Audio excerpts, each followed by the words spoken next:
Start.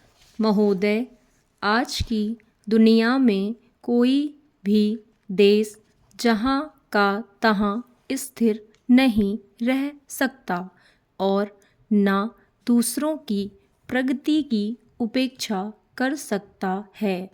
आधुनिक इतिहास राजवंशों का इतिहास नहीं बल्कि उन्नति का इतिहास है।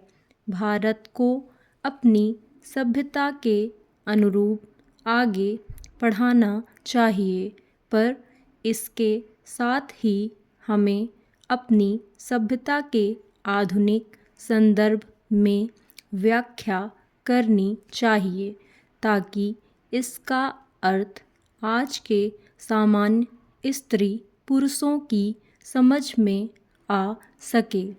हमें इतिहास के इस परिप्रेक्ष्य में राष्ट्रीय एकता परिषद की इस बैठक का मूल्यांकन करना चाहिए। मैं समझती हूँ कि केवल दोष ढूंढने वाले और अविश्वासपूर्ण दृष्टिकोण रखने वाले अनेक लोग गलत सिद्ध हुए। हमारे विचार में एक निष्ठा थी जो यह गारंटी प्रस्तुत करती है कि पहले की तरह हम विवेक और आपसी बातचीत के द्वारा मिलजुल कर अपनी समस्याओं का हल ढूंढेंगे। सार्वजनिक नैतिकता और भद्रता को कुछ महत्व देने में राजनीति कर्मपूर्ण बन जाती है, लेकिन जब तक बुनियादी घृणा और शत्रुता पर रखी जाती है तब यह पतन का कारण बनती है। जो तनाव और संघर्ष आर्थिक असमानता के कारण है, उनका हल निकालने में लंबा समय लगेगा, लेकिन यदि हम सही दिशा में आगे बढ़ें और अपने देशवासियों के सामने सही तथ्य रखें तो मुझे संदेह नहीं कि ये स्थिति को समझेंगे और सहयोग देंगे। मान्यवर, भारतीय उद्योग परिसंघ को बधाई देता हूँ। सन 1995 में केवल 5 इंजीनियरिंग कंपनियां इसकी सदस्य थीं।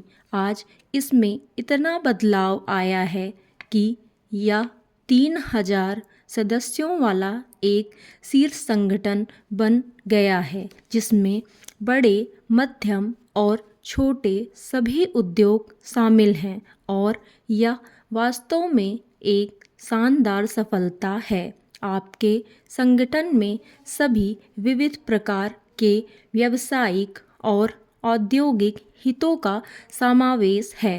आपने यह फैसला इतनी सफलता से तय किया है कि कड़ी तीर्थ यात्रा भी अच्छी तरह पूरी होने की आशा पर बल हो जाती है। जब हम यात्राओं की बातें कर रहे हैं तो इस अवसर पर यह विचार करना भी उचित ही होगा कि हम कहाँ पर थे, आज हम कहाँ हैं और हमारा लक्ष्य कहाँ जाने का है। 1991 में हमने जिस गंभीर आर्थिक संकट का सामना किया था, मुझे उसके विस्तार में जाने का कोई ज़रूरत नहीं। आप जितने लोग यहाँ उपस्थित हैं उन सबको उस संकट के बारे में व्यक्तिगत और प्रत्यक्ष जानकारी है।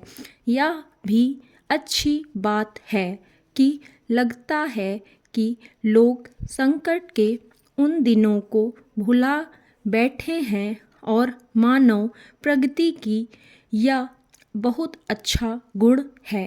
समाप्त।